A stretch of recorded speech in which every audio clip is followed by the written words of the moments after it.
Cześć, Bartek Urban. Zapraszam do testu Porsche Panamery. Projekt czterodrzwiowej 911, czyli najbardziej znanego sportowego modelu Porsche, sięga roku 1968. Wtedy to właśnie powstało takie auto na prośbę jednego z właścicieli salonu Porsche w stanie Teksas. I tutaj od razu dodam, że było to stworzone przez zewnętrzny zakład i ta budowa nie miała nic wspólnego z oficjalną budową auta przez Porsche.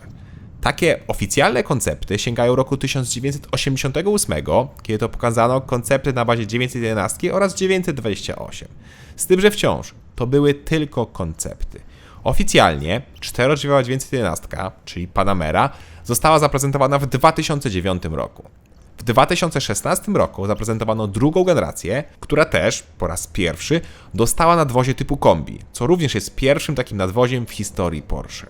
W ogóle Panamera Kombi, czyli Sport Turismo, jest rozwinięciem prototypu Porsche Sport Turismo Concept. I tak jak teraz patrzę na testowany przeze mnie model, to faktycznie koncept był naprawdę bardzo podobny. Panamera Kombi, czyli Sport Turismo, wygląda świetnie, w moim odczuciu nawet lepiej niż zwykła odmiana. Tył jest tak narysowany, że tak naprawdę nie widać, że jest to kombi. Nie ma tutaj kanciastego, pionowego tyłu, tylko linia subtelnie opada. Subtelnie, a jednak Panamera wygląda sportowo i nieco agresywnie. Mamy 4 końcówki wydechu, poszerzenia, światło, które idzie przez całą szerokość oraz spoiler na spoilerze. Tak, na tym spoilerze tutaj, na górze jest elektrycznie rozsuwany jeszcze jeden spoiler. Śmiesznie to nieco wygląda. Śmiesznie, czy tam nawet źle, wyglądają felgi pomalowane pod kolor nadwozia. Do tak ładnego, czekoladowego lakieru wolałbym już czarne czy nawet srebrne felgi niż te czekoladowe.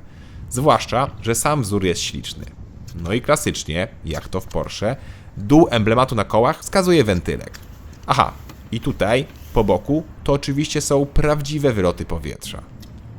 Przed bagażnikiem warto też porozmawiać o wymiarach, bo Panamera to naprawdę duże auto. Duże, bo jego długość to 5049 mm, szerokość z lusterkami to 2165, a bez lusterek to 1937, natomiast wysokość to 1428 mm. Rozstaw osi to 2950 mm. Prześwit natomiast z serii to około 13 mm, ale możemy w opcji nim regulować, bo Panamera może mieć opcjonalne zawieszenie pneumatyczne z 3 wysokościami. I na najniższym położeniu Panamera wygląda najlepiej, jak jakiś dziki kot przygotowujący się do ataku. Na najwyższym wygląda jak przestraszony kot, który podniósł grzbiet. No dobra, to pora na bagażnik. Tak jak mówiłem, po Panamerze Sport Turismo nie widać z zewnątrz, że jest to kombi i w sumie to samo można powiedzieć o bagażniku. Kufer ma 515 litrów pojemności, co jest tylko o 15 litrów większą pojemnością niż w zwykłej odmianie. Co gorsza, ja mam wersję PHEV, czyli plug-in hybrid, której bagażnik ma pojemność 418 litrów, czyli o niemal 100 litrów mniej, ponieważ pod podłogą nie ma schowka, tu jest miejsce na jakieś gazety, no nic więcej. Co więcej, w bagażniku mamy kable do ładowania, które zajmują naprawdę mnóstwo miejsca. Oczywiście, te można wywalić, jak się jedzie w trasę, ale wtedy nie będziemy mogli się doładować auta, a przecież PHEV bez prądu no trochę nie ma sensu. Poza tym w bagażniku nie znalazłem haczyków na zakupy, są za to 2 złącza, pod zapalniczkę oraz opcjonalne 230. Jest też podłoga z systemem szynowym, gdzie na przykład możemy zamontować przesuwne przegródki. Z poziomu bagażnika możemy też położyć tylną kanapę, która po złożeniu daje idealnie płaską powierzchnię. Wskakujemy więc na tył. Tutaj nie czuć, że auto ma ponad 5 metrów, bo na nogi wcale nie jest tego miejsca tak dużo. Z drugiej strony jest go wystarczająco, tak samo jak i na głowę. A ja mam 186 cm wzrostu. Do dyspozycji jest też podłokietnik z miejscami na poje i możliwością położenia środkowego miejsca, które w sumie nie nadaje się do siedzenia, bo jest tutaj ogromny tunel środkowy.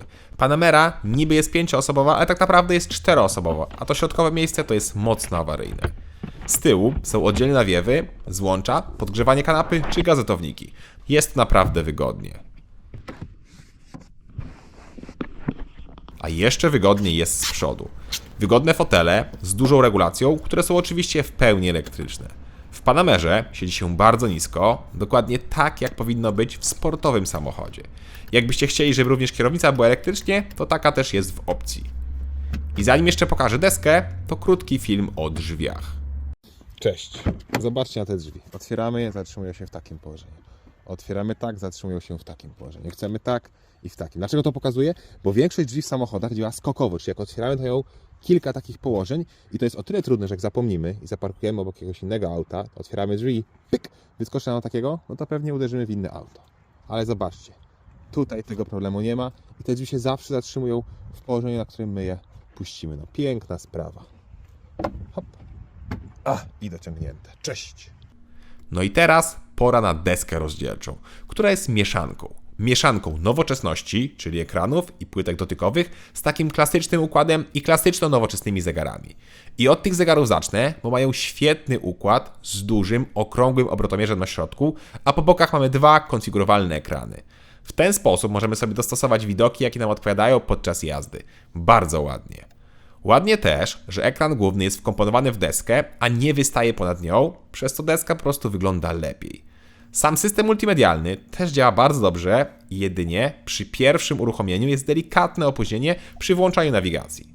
Poza tym, jak widzicie, wszystko działa płynnie i szybko, a my możemy obsługiwać ekran palcem po ekranie oraz mamy kilka skrótów w tym wielkim tunelu środkowym. No i tu niestety są przyciski dotykowe, takie zwane haptyczne, czyli takie, które wibrują pod dotykiem i udają tym samym przyciski fizyczne. Na szczęście do audio i klimatyzacji są fizyczne przyciski, za co chwała Porsche. Nie chwała za sterowanie środkowym nawiewem, którego obsługujemy na środkowym ekranie. Przerost formy nad treścią i moim zdaniem jest to beznadziejne.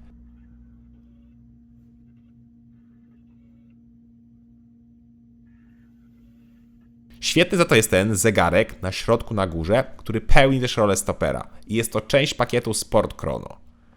W takim razie pora sprawdzić materiały i spasowanie.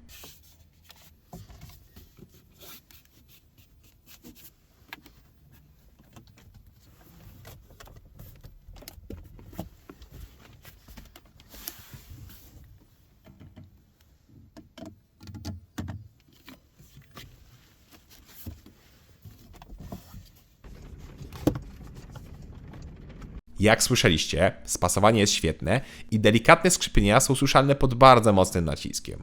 Gorzej, że jest piano black, które już jest porysowane i zbiera kurz.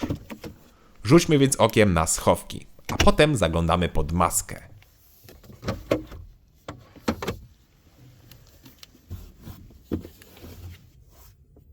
A pod maską w Panamerze mogą być silniki V6 lub V8 o mocach od 330 do aż 700 koni. Ja miałem wariant niemal po środku skali mocowej, bowiem moc, którą dysponuje mój samochód, to 560 koni.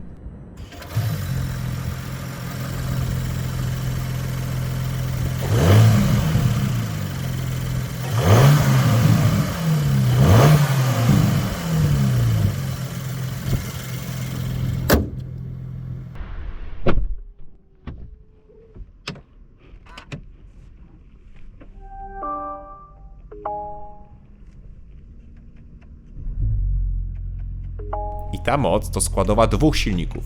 Jeden to spalinowe 2.9 V6 biturbo o mocy 440 koni, a druga jednostka jest elektryczna i ma 136 koni. Co ciekawe, dokładnie ten sam silnik spalinowy występuje też w podstawowej Panamerze i ma on tam tylko 330 koni. Druga ciekawostka to tylko podstawowy silnik przenosi moc na tył. Każda pozostała wersja Panamery ma już napęd 4x4. W związku z tym mój egzemplarz o mocy 560 koni i z napędem 4x4 powinien robić setkę w czasie 3,7 sekundy. Pora to sprawdzić.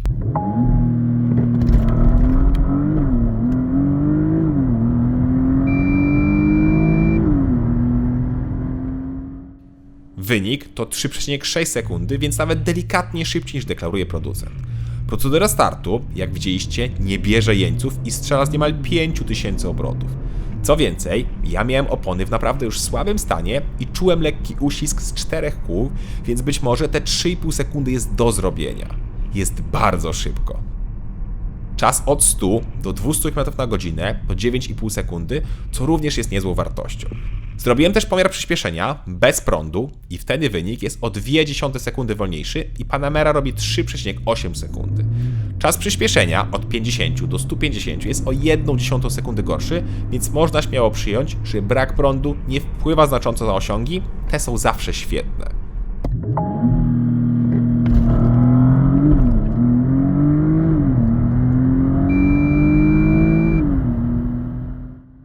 Gorzej jest z reakcją na gaz. Ale zanim o niej powiem, to trzeba opisać działanie hybrydy, bo ta jest naprawdę wyjątkowa, bowiem przy każdej, powtarzam, każdej prędkości, jak tylko puścimy gaz przyspieszenia, jedziemy oczywiście w zwykłym trybach, to auto gasi silnik spalinowy.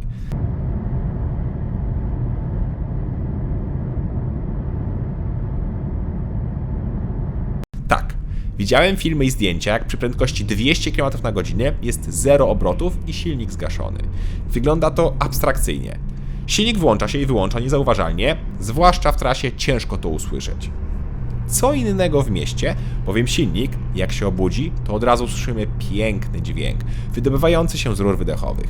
Testowana Panamera miała opcjonalny wydech z ciemnymi końcówkami, który kosztuje 16 000 złotych ekstra. I wtedy Panamera tak brzmi.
Naprawdę bardzo ładnie, jest taka męska chrypka, ale nie ma przesady.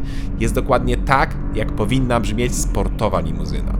Wydech ma też aktywne klapki, więc może pracować nieco ciszej, a znowu jak się wydech dobrze rozgrzeje, to po odpuszczeniu gazu mamy lekkie strzały. Naprawdę świetnie. Wracając do hybrydy, to bateria w Panamerze ma 14,3 kWh pojemności użytkowej, co starcza nam około 45 km jazdy na samym prądzie. I faktycznie, zrobiłem nieco ponad 40 km i co ważne, można podróżować nawet 140 km na godzinę na samym prądzie. A jak nam się skończy prąd, to wchodzimy w tryb zwykłej hybrydy, czyli odzyskujemy energię przy hamowaniu, przy delikatnym ruszaniu możemy jechać na samym silniku elektrycznym, a spalinowy gasi się przy każdym puszczeniu gazu. No i właśnie, problem jest taki, że jak się zgasi, a my chcemy bardzo szybko, maksymalnie wręcz przyspieszyć, to czuć zwłokę.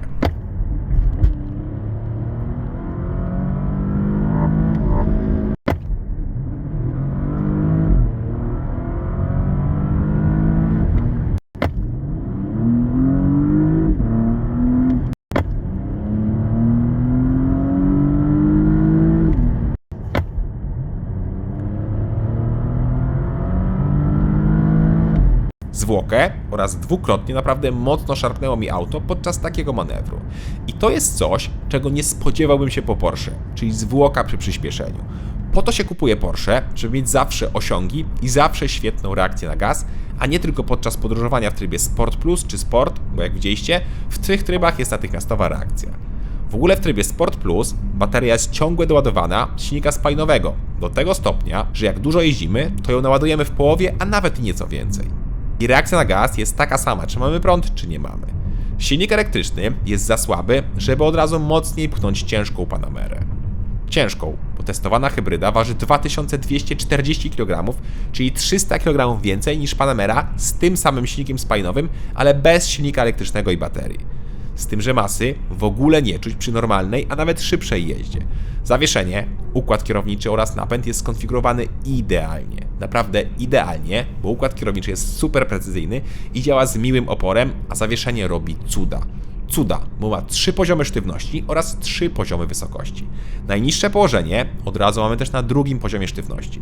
Do tego jest tylna oś skrętna, która pomaga nam manewrować na parkingu, a w trasie dociska nas jeszcze mocniej do zakrętu.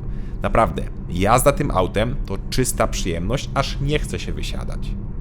Ale wysiadać czasami musimy, jak idziemy tankować. Na szczęście nie jest to zbyt często. W mieście, jak nam się skończy prąd, to mamy spalanie na poziomie 10-11 litrów. W trasie natomiast przy 120 auto pali 8,5, a przy 140 około 10 litrów. Naprawdę są to dobre wyniki jak na 560 koni. Bak paliwa ma 80 litrów i co ciekawe jest o 5 litrów większy niż wersja bez tego silnika elektrycznego. A to oznacza, że da się tym autem zrobić ponad 800 km w trasie szybkiego ruchu. Pięknie.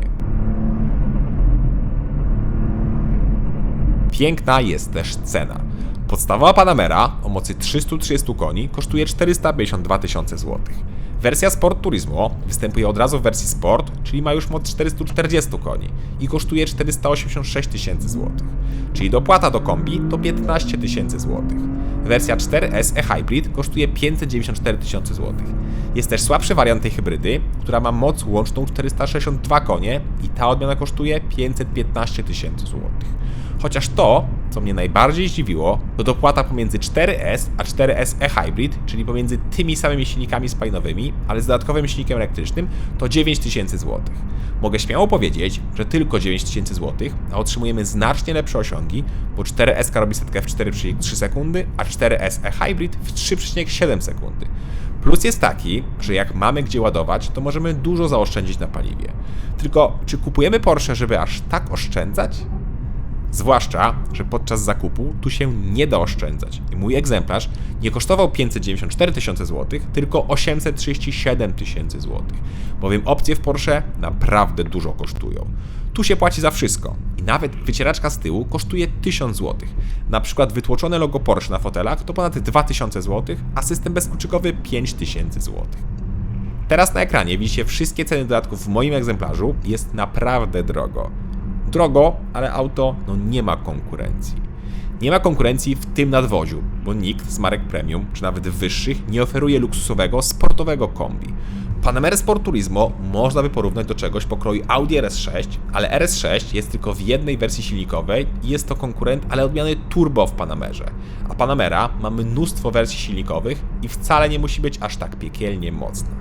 I Panamera Sport Turismo jest jednym z tych super uniwersalnych aut, bo to może być auto na wyjazd na wakacje, a może być i auto na wypad na tor, czy na wyskoczenie na zakręty w góry. Jest i rodzinne, i sportowe, i do tego świetnie wygląda. Jest też cholernie drogie, ale Porsche nigdy nie było i pewnie nigdy nie będzie tanie. Tylko zastanawiałbym się, czy brać hybrydę, czy nie lepiej zwykły silnik. Fakt. Będzie nieco wolniejszy, ale reakcja na gaz będzie szybsza, a jednak Porsche powinno zawsze oznaczać błyskawiczną reakcję na gaz i świetne osiągi. Cześć! I tutaj małe sprostowanie co do tytułu, bowiem już po tym jak złożyłem ten materiał, to Porsche pokazało nową generację Porsche Panamery. I auto wygląda jak lifting, ale jest zupełnie nową generacją. Z zewnątrz zmiany są faktycznie kosmetyczne, w środku zmieniło się nieco więcej. Więcej, bo teraz, zgodnie z panującą modą, mamy więcej ekranów i coraz mniej przycisków fizycznych. Jak widzicie, zniknął też drążek zmiany biegów, zamiast tego są przyciski, a także nie ma już analogowego obrotomierza, tylko jest już cały cyfrowy zestaw wskaźników. No i na koniec, największa zmiana to porzucenie nadwozia Sport Turismo, którego w nowej Panamerze już nie będzie. Podobno popyt na nią był zbyt mały, więc Niemcy postanowili wycofać ją z produkcji. Na szczęście, pod maską Panamery wciąż będą silniki V6 i V8. I tyle o nowej Panamerze, więcej powiem jak ją dorwę do testów. Cześć!